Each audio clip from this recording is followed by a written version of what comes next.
Programme में दोबारा खुश आमदीद। हॉट इशू और ईरान जंग और ओवरसीज़ पाकिस्तानियों की मुश्किलात। हमें ज्वाइन किया है फ़ारूक सलीम साहब ने, जो तजिया निगार हैं, और खुर्रम शहजाद जो एडवाइज़र हैं वजारत ख़जाना के। फ़ारूक साहब, आपसे मैं बात शुरू कर लेता हूँ। अभी जो ईरान जंग की वजह से मईशत पे दबाव आ रहा है, पूरी ग्लोबल मईशत पे आ रहा है, लेकिन पाकिस्तान पे बहुत ज़्यादा इसका अफेक्ट हो रहा है। फ्यूल प्राइसेस बढ़ गई हैं, वहाँ से लाखों पाकिस्तानी इन गल्फ स्टेट्स में रहते हैं, रेमिटेंसेस आती हैं, करंट अकाउंट डेफिसिट बढ़ने का ख़तरा है। आपके ख्याल में हुकूमत को क्या करना चाहिए इन मसाइल को हैंडल करने के लिए? अब साहब, कोई पिछले 24 घंटों में तो जो बात हो रही है, जो दुनिया के सबसे बड़े मीडिया पावर हाउसेज हैं, उनकी नजरें जमी हुई हैं इस्लामाबाद पे। चाहे वो जी। सीएनएन हो, चाहे वो ब्लूमबर्ग हो, चाहे वो एक्सियस हो, चाहे वो रॉयटर्स हो, चाहे वो बीबीसी हो। वो चार हम्म। वज़राए खारजा और एक शहर, और शहर वो इस्लामाबाद। तो अभी तो बेशुमार जो हैं वो मेरे ध्यान में भी इसके जो पॉजिटिव इम्पैक्ट्स हैं वो सामने आ रहे हैं। अब देखिए, एक बैक चैनल चल रहा था और अब वो एक स्ट्रक्चरल, वो मल्टीलैटरल फोरम बन गया या बनने जा रहा है। हम्म। अब इसके जो हम्म। असरात हैं, ये पहला तोहफा जो है पाकिस्तान की जो स्ट्रेटेजिक इंपॉर्टेंस बनती है, वो तो आईएमएफ की सूरत में अभी आपके सामने आ गया। देखिए, कुछ हफ्ते पहले आईएमएफ के साथ हमने 2 हफ्ते मुज़ाकरात किए और फिर अचानक वो स्टाफ लेवल एग्रीमेंट साइन किए चले गए। और अब हमें पता चला है कि वो दोनों एग्रीमेंट जो हैं वो तकरीबन 1.2 अरब डॉलर जो है वो क्लियर है पाकिस्तान के लिए। अब आप सोचिए कि ये चार वुज़राए खारजा बैठेंगे, इनको चेयर पाकिस्तान करेगा। और फिर अगर चेयर पाकिस्तान कर रहा है तो फिर इसमें एजेंडा भी पाकिस्तान जो है उसको हक होगा कि वो एजेंडा भी सेटल करेगा।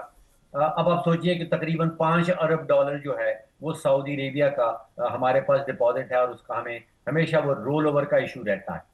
अब अगर पाकिस्तान दुनिया की अहम तरीन जो जंग है उसमें एक अहम तरीन रोल उसको मिलने वाला है, तो आप सोचिए कि वो जो सऊदी डिपॉजिट्स हैं वो तो मैं समझता हूँ कि ऑटोमेटिक वो रिन्यूअल में चले जाएंगे।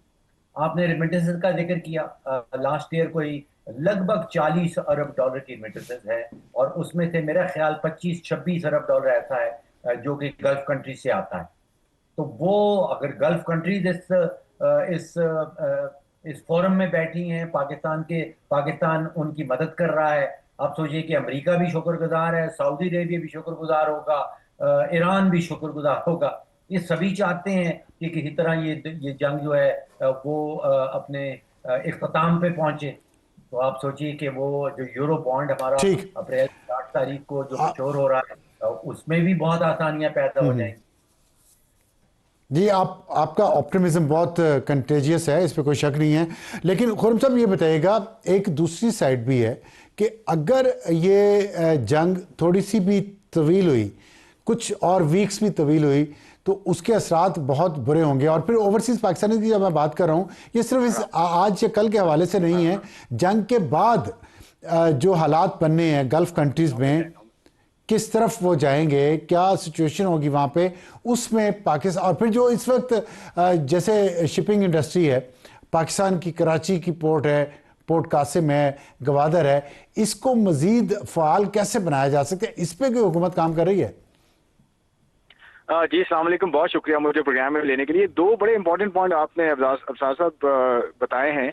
एक तो देखें, एक बात का इत्मीनान रख लें कि हमारे पाकिस्तानी बहन भाइयों को जो वहाँ काम करते हैं, उनको अभी कोई ऐसा इशू नहीं है। आपने कोई ऐसी चीज़ सुनी भी नहीं होगी, बल्कि वहाँ पे ये है कि जो पाकिस्तानी आ रहे हैं वो आ चुके हैं, जो वहाँ हैं वो हैं, और आना जाना अब थोड़ा सा नॉर्मलाइज हो गया है।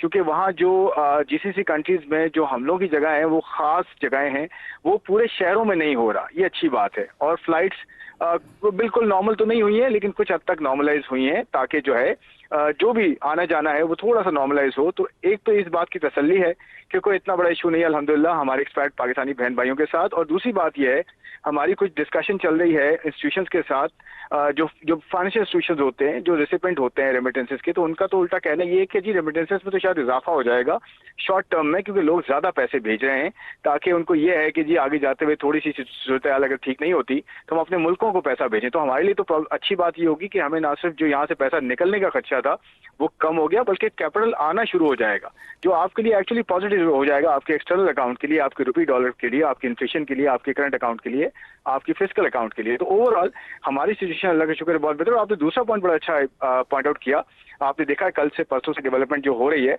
कि केपीटी जो है, खासकर जो कराची पोर्ट है, यहाँ पे जो शिपमेंट है, ट्रांसशिपमेंट है, वो पिछले पूरे साल के मुकाबले में 26 दिन में इतना वॉल्यूम आ चुका है, क्योंकि अंडरस्टैंडेबली क्योंकि वो जीसीसी कंट्रीज में वहाँ पे थोड़ी सी डिस्ट्रप्शन है, तो उसका सारा फ्लो हमारी तरफ आ रहा है। तो आपने बिल्कुल सही कहा कि इसे हमें बिल्ड करना है, और केपीटी ने बड़ा अच्छा काम ये किया है कि अपने किरायों को कम किया है, टैक्सेस को कम किया है, मजीद जो है कैपेसिटी बढ़ाई है, और जितनी जो है ऑन डॉक और ऑफ डॉकिंग है, ऑन डॉकिंग भी होती है और ऑफ डॉकिंग होती है, जो वो एरिया भी होता है जहाँ पे जो है शिप्स नहीं लग सकते, उन वहाँ पे भी जो है इंप्रूवमेंट की है। और 3 पोर्ट्स हैं कराची के पास, 3 जो है वो टर्मिनल्स हैं एक्चुअली, जो टर्मिनल्स जो है वो फुल कैपेसिटी पे जा रहे हैं। तो ये बहुत बड़ी अपॉर्चुनिटी है अफसार साहब, हम इसे कैपिटलाइज करना चाहें और अपनी ब्लू इकोनॉमी को प्रायोरिटाइज करें अगर, तो आगे जाते हुए आप देखेंगे कि हमारा ट्रू गेटवे पाकिस्तान बन सकता है इस पूरे रीजन का, जो कि ऑल्टरनेट रूट्स प्रोवाइड कर सकता है आगे जाते हुए, क्योंकि ये खतरा तो चलते रहेंगे ना जी, लेकिन हमारे पास ये अपॉर्चुनिटी है कि हम इसको बिल्ड करें और इसको आगे लेके चलें।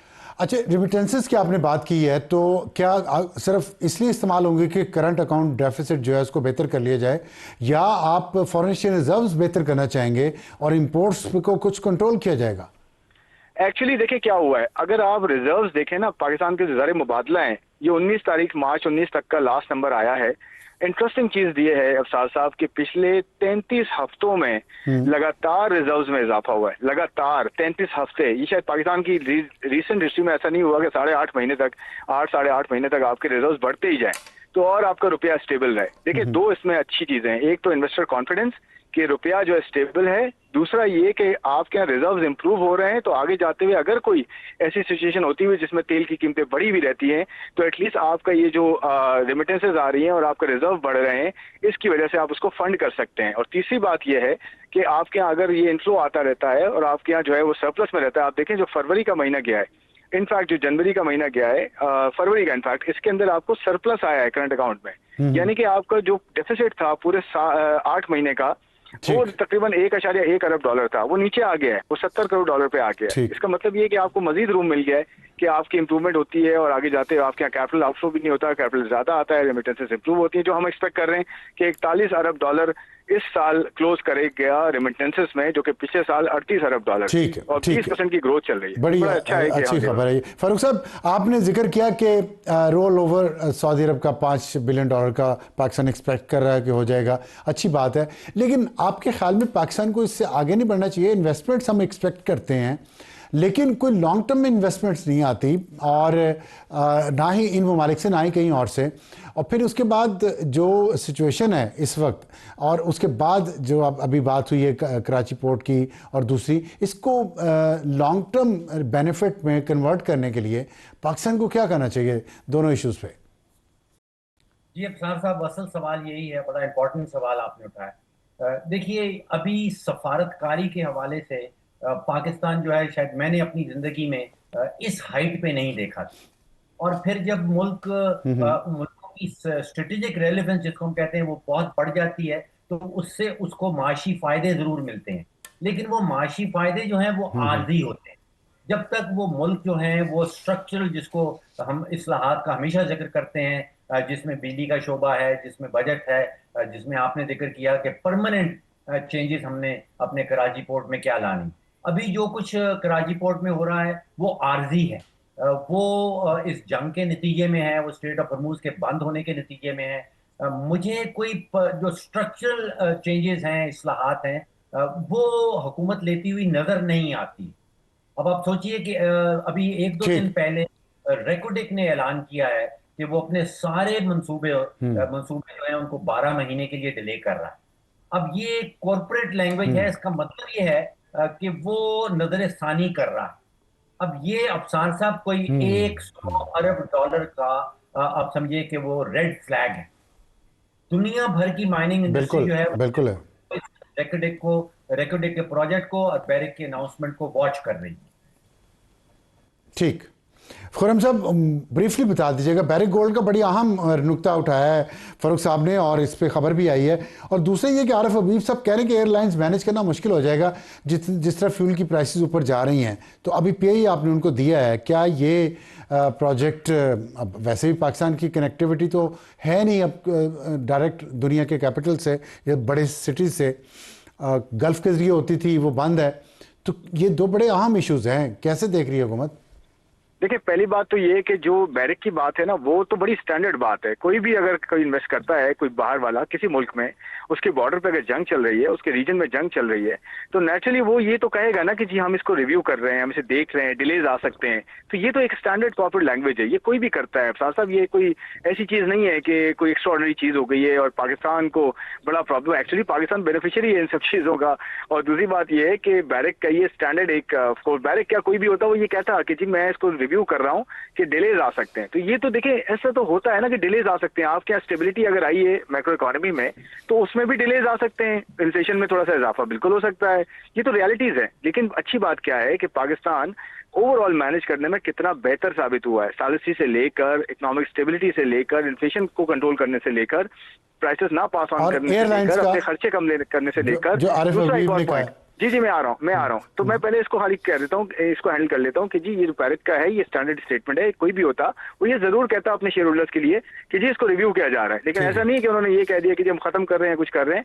और ये देखें, बैरिक इस रीजन में, इस मुल्क में बहुत सालों से है, उसे पता है कि यहाँ पे रिस्क सिचुएशन क्या है, उसको देखते हुए वो आया है। सेकेंडली मैं ये कहना चाह रहा हूँ कि आरिफ साहब की स्टेटमेंट है उसमें कोई ऐसी चीज नहीं है। देखें, कोई भी एयरलाइन चलाता है ना तो उसको ये पता है पूरी दुनिया में एयरलाइन की कॉस्ट बढ़ी है, सिर्फ पाकिस्तान में नहीं बढ़ी है। मुश्किल है एयरलाइन चलाना आज, क्योंकि ऑयल प्राइसेस बढ़ गई हैं। कल को ऑयल प्राइसेस नीचे आएंगी तो ये फिजिबल हो जाएगा। तो बिल्कुल ये प्रॉब्लम्स होती हैं कि ऑयल प्राइसेस बढ़ती हैं, तो ये इस तरह की इंडस्ट्रीज को फर्क पड़ता है, जो कि इनकी स्टेटमेंट बिल्कुल ठीक है। इसका ये मतलब नहीं है कि जी कोई ऐसी चीज हो जाएगी जिससे हमारी इंडस्ट्री बंद हो जाएगी। अल्लाह का शुक्र है आज भी हमारी जो लोकल एयरलाइंस है वो बेहतर है जीसीसी एयरलाइन से, क्योंकि वो तो एयरलाइंस क्या कॉस्ट भी बढ़ गई है, पैसेंजर भी नहीं है उनके पास, वहाँ तो मसले इतने बड़े आ गए, हम तो बहुत बेटर ऑफ है। बहुत शुक्रिया खुर्रम शहजाद साहब।